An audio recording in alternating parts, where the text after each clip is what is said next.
Hello all, welcome back to my channel. நான் உங்கள் தமிழ். இன்றைக்கி வீக்கெண்டில் எடுத்திருந்த என்னோடய ரொட்டீன் விலாக் தான் ஷேர் பண்ணியிருக்கேன்.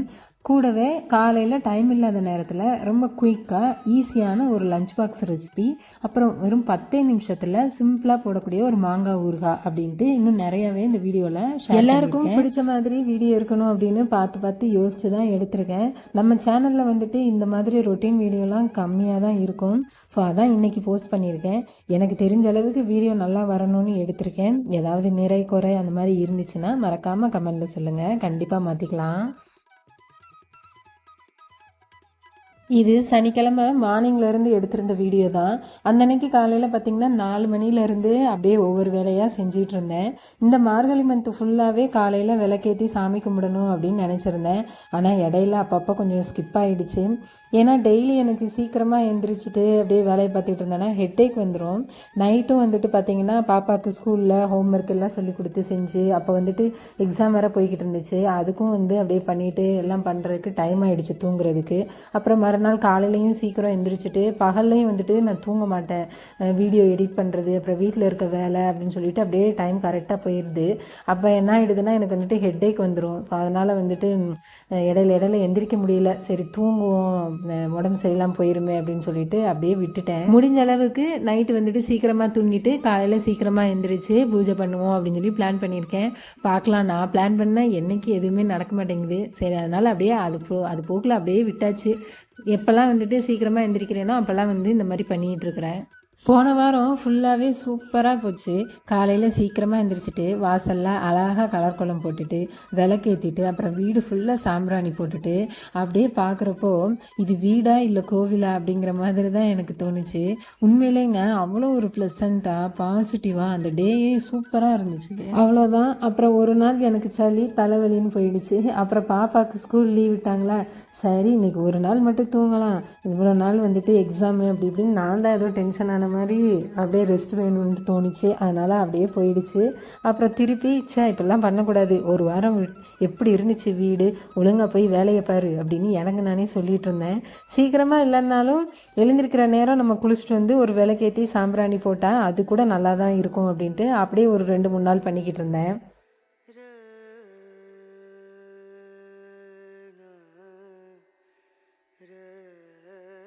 எந்திரிச்சது என்னமோ 4 மணி, ஆனால் வந்துட்டு விளக்கேற்றுறப்ப 5:30 ஆகிடுச்சு.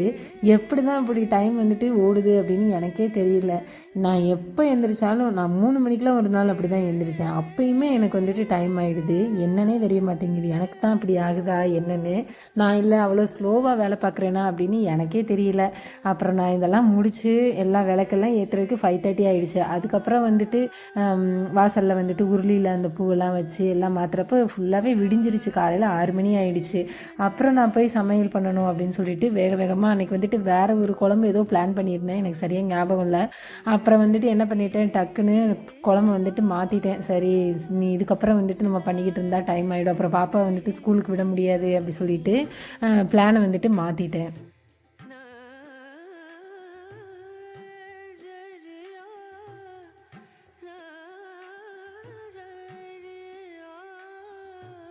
விளக்கேற்றுற வீடு வீணாக போகாது அப்படின்னு ஒரு பழமொழி இருக்குது. உண்மையாகவே அன்றைக்கி விளக்கெல்லாம் ஏற்றிட்டு சாமியை பார்க்குறப்போ அப்படியே பார்த்துட்டே இருக்கலாம் போல் இருந்துச்சு. ஒரு 2-3 நாளாகவே அதுக்கு முன்னாடி வந்துட்டு நான் பண்ணவே இல்லை, சாமி எதுவுமே கும்பிடவே இல்லை. ஸோ லேட்டாக எழுந்திரிச்சிட்டு இருந்தேன்னா அப்புறம் அன்றைக்கி வந்துட்டு பண்ணப்போ அப்படியே திருப்பி அப்படியே அந்த டே நான் ஆல்ரெடி சொன்ன மாதிரி ஏற்கனவே கொஞ்சம் டைம் ஆகிடுச்சு. நான் இன்னும் வந்துட்டு ஏற்கனவே நான் கொஞ்சம் ஸ்லோவாக தான் வந்துட்டு வேலை பார்ப்பேன். அதில் வந்துட்டு இன்றைக்கி டைம் வேறு ஆகிடுச்சா, அதனால் குழம்பு வந்துட்டு டக்குன்னு மாற்றி விட்டுட்டேன். லாஸ்ட் மினிட்ல பச்சை பயிறு போட்டு குழம்பு வச்சிடலாம் அப்படின்ட்டு. ஆல்ரெடி காய்கறி எதுவுமே இல்லை. இன்றைக்கி பாப்பாவை ஸ்கூலில் விட்டுட்டு வர்றப்ப தான் வந்துட்டு வாங்கிட்டு வரணும். அதனால் வந்துட்டு இந்த குழம்பு வச்சிடலாம் அப்படின்ட்டு ரெடி பண்ணிக்கிட்டு இருந்தேன். எனக்கு வந்துட்டு எப்படின்னா அந்த ஒரு டைமுக்குள்ளே பண்ணணும். அந்த டைமை வந்துட்டு ஒரு 5 நிமிஷம் தாண்டிடுச்சு அப்படின்னாலும் ரொம்ப சீரியஸ் ஆகிடுவேன் வேலை பார்க்குறப்போ. அந்த மாதிரி தான் இந்த வீடியோவில் பார்க்குறப்ப தான் எனக்கே தெரிஞ்சிச்சு. ரொம்ப சீரியஸாக வந்துட்டு பருப்பெல்லாம் தேடிட்டு இருந்திருக்கிறேன் போல், எனக்கே தெரியல. ஏன்னா டைம் வேறு ஆகிடுச்சு. நான் வீடியோ வேறு அந்த பக்கம் நீ மாற்றி எடுத்துக்கிட்டு இருந்தேன்னா அதில் வேறு கொஞ்சம் டைம் ஆகிடுச்சு. இந்த மாதிரி டைம் ஆயிடுச்சு அப்படின்னு சொல்லிட்டு வேலை பார்த்துட்டு இருக்கப்போ கண்ணில் எது சிக்கினாலும் அவ்வளோதான் அப்படின்ற மாதிரி தான் வீட்டில் பாப்பாவோ இல்லை ஹஸ்பண்டோ வந்துட்டு ஏதாவது இடையில வந்துட்டு பேசுனாங்கன்னா அவ்வளோதான், என்ன நடக்குதுன்னே தெரியாது, அந்த மாதிரி ஆகிடும். அது என்னமோ தெரிலங்க, எனக்கு எப்பயுமே அப்படி தான். ஒரு வேலை அப்படின்னா அதை வந்துட்டு கம்ப்ளீட்டாக அதை வந்து முடிக்கிற வரைக்கும் அப்படியே ஒரு டென்ஷன் அப்படின்ற மாதிரியே இருக்குது. அதை தான் வந்துட்டு நெக்ஸ்ட் இயரில் இருந்தாவது மாற்றணும் அப்படின்னு சொல்லி நினச்சிக்கிட்டு இருக்கிறேன். பார்க்கலாம். ஜாலியாக டென்ஷன் இல்லாமல் வேலை பார்க்கலாம் அப்படின்ட்டு பிளான் பண்ணியிருக்கேன். பார்க்கலாம். இப்போ ஃபஸ்ட்டு வந்துட்டு நான் பச்சை பயிறு குழம்புக்கு வந்துட்டு என்ன பண்ணியிருக்கிறேன்னா, பாசி பயிரை ஃபஸ்ட்டு வேக வைக்கிறப்பவேவும் அது கூடவே 2 பல் பூண்டு, கொஞ்சம் சின்ன வெங்காயம், அப்புறமா ஒரு பச்சை மிளகாய், தக்காளி எல்லாம் போட்டு ஒன்றா வேக வச்சு எடுத்து வச்சுக்கிட்டேன். அதுக்கப்புறமா ஒரு கடாயில் வந்துட்டு ஆயில் விட்டுட்டு கொஞ்சம் கடுகு, அப்புறமா சீரகம், பூண்டு, கருவேப்பிலை, வெங்காயம் போட்டு நல்லா வதக்கிட்டு இந்த வேக வச்சதையும் வந்துட்டு சேர்த்துட்டு கூடவே கொஞ்சம் மஞ்சள் தூள், அப்புறமா மிளகாய் தூள் சேர்த்து நல்லா கொஞ்சம் கொதிக்க வச்சு எடுத்துக்கலாம். அப்புறமா ஃபைனலாக வந்துட்டு இறக்குறப்போ கொஞ்சம் தேங்காய் துருவி போட்டுட்டு மல்லி இலை, நான் வந்துட்டு கொஞ்சம் நெய்யும் ஊற்றிருக்கிறேன். ஸோ அப்போ வந்து இன்னும் கொஞ்சம் டேஸ்ட்டாக நல்லா வாசமாக இருக்கும். அதனால போட்டு இந்த மாதிரி பண்ணிட்டோம் அப்படின்னா சூப்பராக ரொம்ப சிம்பிளாக வந்துட்டு ரெடி ஆகிடும் குழம்பு.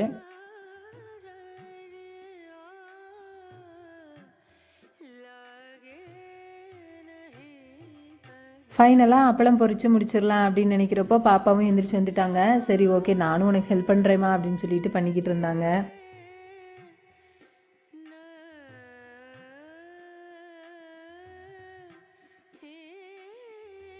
அவ்வளோதாங்க. இப்போ லஞ்ச் பேக் பண்ணிடலான்ட்டு எல்லாமே எடுத்துக்கிட்டு இருந்தேன்.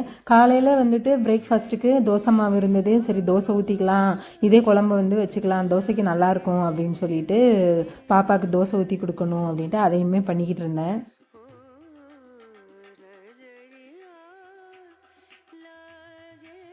அவ்வளோதான், சிம்பிளான ஒரு லஞ்ச் பாக்ஸை ரெடி பண்ணி பாப்பாவுக்கு கொடுத்துட்டு ஸ்கூல்லையும் போய் விட்டுட்டு வந்துட்டேன். அப்படியே வர்றப்பவேவும் காய்கறி எல்லாம் வாங்கிட்டு வந்துட்டேன். வந்து அதெல்லாம் எடுத்து வைக்கணும். சரி அதுக்குள்ளே நான் கிளம்புறப்பவேவும் வாஷிங் மிஷினை வந்து ஆன் பண்ணி விட்டுட்டு போயிருந்தேன். கரெக்டாக நான் வந்ததுமே வந்துட்டு அது முடிஞ்சிருந்துச்சு. சரி துணியெல்லாம் காய போட்டுடலாம், அதுக்கப்புறமா வந்துட்டு சாப்பிட்டுட்டு காய்கறியெல்லாம் எடுத்து வச்சிடலாம் அப்படின்னு சொல்லிட்டு பிளான் பண்ணி ஃபஸ்ட்டு வந்து துணியை காய போட்டுட்டு இருந்தேன். இல்லைன்னா சாப்பிட்டேன் அப்படின்னா கொஞ்சம் நேரம் அப்படியே உட்காந்துருவேன், அப்புறம் வேலை எதுவுமே ஓடாது. ஸோ அதனால் வந்துட்டு ஃபஸ்ட்டு அதை பண்ணிடலாம் அப்படின்ட்டு துணியை காய போட்டு இந்த வீட்டுக்கு வந்தப்போ சப்போட்டா பறிச்சது, அதுக்கு பிறகு பறித்து சாப்பிடவே இல்லை. இது இந்த மரத்துக்கு பதிலாக ஒரு மாங்காய் மரமோ இல்லைனா வந்துட்டு ஒரு பலாப்பழ மரமோ இருந்துச்சு அப்படின்னா ஒன்றை கூட விட்டுருந்துருக்க மாட்டேன். சப்போட்டா அவ்வளோவா பிடிக்காது, பட் ரொம்ப நல்லது அப்படின்னு சொல்லுவாங்க. ஸோ அப்பப்போ ஒரு 2-3 பறித்து அரிசி ட்ரம்மில் போட்டு வச்சுட்டோம் அப்படின்னா சீக்கிரம் பழுத்துடும். அதான் இன்றைக்கி பண்ணிக்கிட்டு இருந்தேன்.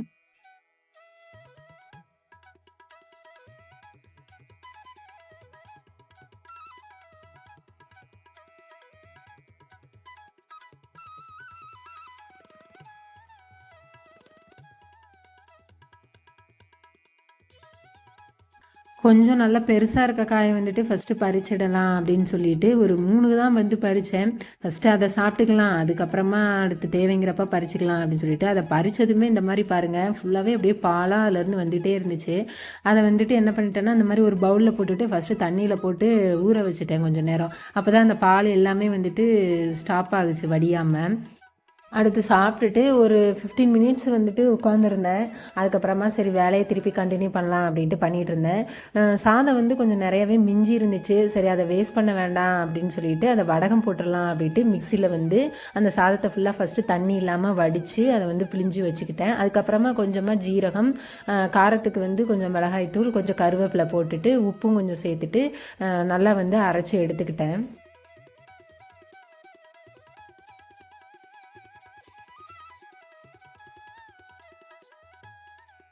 இந்த வடகம் வந்துட்டு மோஸ்ட்லி எல்லாருக்குமே தெரிஞ்சிருக்கும் அப்படின்னு தான் நினைக்கிறேன். எங்கள் அம்மாலாம் அடிக்கடி இந்த மாதிரி தான் பண்ணுவாங்க. அவங்கக்கிட்ட இருந்து நானும் அப்படியே வந்துட்டு அப்பப்போ வந்து இந்த மாதிரி எப்போல்லாம் வந்து சாதம் கொஞ்சம் மிஞ்சி இருந்துச்சோ, மோஸ்ட்லி பழைய சாதம் சாப்பிட எனக்கு பிடிக்கும், அப்படியே சாப்பிட்ருவேன். அதை மீறி எப்போவாது கொஞ்சம் ரொம்ப மிஞ்சிருச்சு அப்படின்னா இந்த மாதிரி வந்து பண்ணிக்கிடுவேன்.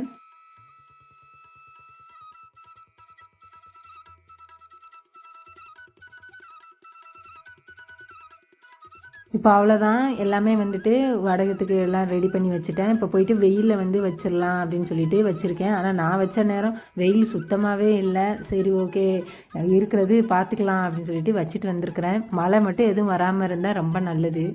சரின்னு அதுக்கப்புறம் அவ்வளோதான், வேலை எதுவும் இல்லைன்ட்டு சின்சான் போட்டு பார்த்துக்கிட்டு இருந்தேன். அப்போ தான் டக்குனு ஞாபகம் வந்துச்சு, 2 நாளைக்கு முன்னாடி மாங்காய் வாங்கிட்டு வந்திருந்தோம். அப்புறமா நானும் பாப்பாவும் அதை கட் பண்ணி சாப்பிட்டுட்டு அப்படியே மிச்சத்தை வச்சுட்டேன். இனி அதை விட்டுட்டேன்னா அப்புறம் அவ்வளோதான், பழமாகி ஒரு மாதிரி ஆகிடும். சரி, அதுக்கு ஊறுகாவாவது போட்டுடலாம் அப்படின்ட்டு சீக்கிரமாக அந்த ஊறுகாய் வந்து ரெடி பண்ணிடலான்ட்டு பண்ணிக்கிட்டு இருந்தேன். ஃபஸ்ட்டு ஊறுகாய்க்கு வெந்தய பொடி பண்ணிடலான்ட்டு வெந்தயத்தை வந்து ட்ரை ரோஸ்ட் பண்ணிக்கிட்டு இருந்தேன். அதுக்கப்புறமா மிக்சியில் ஆறுனதுக்கப்புறமா போட்டு நல்லா பவுடராக்கி எடுத்து வச்சுக்கிட்டேன். இப்போ வந்துட்டு ஊறுகாய் பண்ண ஃபஸ்ட்டு ஒரு பேனில் வந்துட்டு நல்லெண்ணெய் சேர்த்துக்கலாம். நல்லெண்ணெய் சேர்த்தோன்னா தான் ஊறுகாய்க்கெல்லாம் வந்துட்டு நல்லாயிருக்கும். ஸோ நல்லெண்ணெய் ஊற்றி அது காஞ்சதுமே கடுகு போட்டுட்டு கருவேப்பிலை, அப்புறமா கட் பண்ணி வச்சுருக்கேன் மாங்காயும் சேர்த்துக்கலாம். கொஞ்சம் பெருங்காயத்தூள் வந்துட்டு சேர்த்துட்டு அப்புறமா உப்பு சேர்த்து அந்த எண்ணெயிலேயும் நல்லா வந்து வதக்கிக்கலாம். அதுக்கப்புறமா வந்துட்டு நான் காரத்துக்கு தேவையான அளவுக்கு மிளகாத்தூளும் கொஞ்சம் காஷ்மீரி சில்லி பவுடர் வந்து சேர்த்துருக்கேன் கலருக்காக. போட்டுட்டு அப்படியே இந்த எண்ணெயில் வந்து அது வதங்குற அளவுக்கு நல்லா கிளறி விட்டுக்கிட்டே இருக்கணும். கொஞ்ச நேரத்துலேயே நல்லா வந்து அது சுருண்டு இந்த மாதிரி வதங்கி வந்துடும். அதுக்கப்புறம் ஃபைனலாக இறக்குறப்போ நம்ம அரைச்சி வச்சுருக்க அந்த வெந்தய பொடியை வந்து மேலாப்பில் அப்படியே தூவிட்டு அதையும் சேர்த்து நல்லா கிளறி விட்டுட்டு இறக்கிட்டோன்னா சூப்பராக நல்ல டேஸ்டான இன்ஸ்டண்ட்டான ஒரு மாங்காய் ஊறுகாய் ரெடி ஆகிடும். அவ்வளோதான், இப்போ வந்துட்டு மாங்காய் ஊறுகாய் ரெடி ஆகிடுச்சு. எனக்கு மாங்காய் ஊறுகாய்னா ரொம்ப பிடிக்கும். அதனால் வந்துட்டு சரி அப்படியே உப்பு பார்க்கலாம் எப்படி இருக்குது அப்படின்னு சொல்லிட்டு அப்படியே சூப்பராக நல்லா புளிப்பாக அப்படியே சூப்பராக இருந்துச்சு. அப்புறமா ஊறுகாய் ஆறட்டும்னு சொல்லிட்டு ஃபேனு கீழே வந்து வச்சுட்டேன். அதுக்கப்புறமா பாக்ஸில் எடுத்து வச்சுக்கலான்ட்டு அடுத்து திருப்பி ஒரு வேலை, ஏதாவது ஒரு வேலை இருந்துக்கிட்டே இருக்கும் அப்படின்ற மாதிரி தான். அடுத்து காயெல்லாம் வாங்கிட்டு வந்ததை மறந்தே போயிடுச்சு. சரி அதெல்லாம் எடுத்து வைக்கலாம் அப்படின்னு சொல்லிட்டு அதைத்தான் அப்புறமா எடுத்து வச்சுக்கிட்டு இருந்தேன். பச்சை பட்டாணி, உருளைக்கிழங்கு, அப்புறமா கப்பக்கிழங்கு இருந்துச்சு அது, அப்புறம் வெங்காயம் அப்படின்ட்டு ஒரு வாரத்துக்கு தேவையான வர மாதிரி வாங்கிட்டு வந்து வச்சுருக்கிறேன். பொதுவாக வந்துட்டு எந்த காயுமே ஃப்ரிட்ஜுக்குள்ளே வைக்கக்கூடாதுன்னு தான் சொல்கிறாங்க. வெளியிலே வச்சு சாப்பிட்றது தான் ரொம்ப நல்லதுன்னு. ஆனால் என்ன பண்ணுறது, நம்ம விற்கிற விலைவாசிக்கு வந்துட்டு டக்கு டக்குன்னு எல்லாமே பாழாக போயிடுது அப்படின்னு சொல்லிட்டு ஃப்ரிட்ஜுக்குள்ளே வைக்கிற மாதிரி தான் இருக்குது. ஆனால் வந்துட்டு இந்த தக்காளி மட்டும் நான் எப்போவுமே ஃப்ரிட்ஜில் வைக்க மாட்டேன். அது வந்துட்டு சொல்கிறாங்க குழம்புல வந்துட்டு போடுறப்ப டேஸ்ட்டே வந்து மாறிடுது அப்படின்னு சொல்லிட்டு. சரி அதனால் தக்காளி மட்டும் எப்போயுமே இந்த மாதிரி ஒரு கூடையில் போட்டு வெளியில் தான் வச்சுக்கிடுவேன். அப்புறமா பச்சை மிளகாய், இஞ்சி, கருவேப்பிலை, மல்லி இலை எல்லாம் வைக்கிற இந்த பாக்ஸ் வந்துட்டு நேற்றே வந்து கழுவி எல்லாம் காய வச்சு வச்சுருந்தேன். அதில் வந்துட்டு அடியில் எல்லாத்துலேயும் டிஷ்யூ பேப்பர் போட்டு இப்போ வந்து பச்சை பட்டாணி எல்லாம் உரித்து அதுக்குள்ளேயே வச்சுக்கிட்டு இருக்கிறேன்.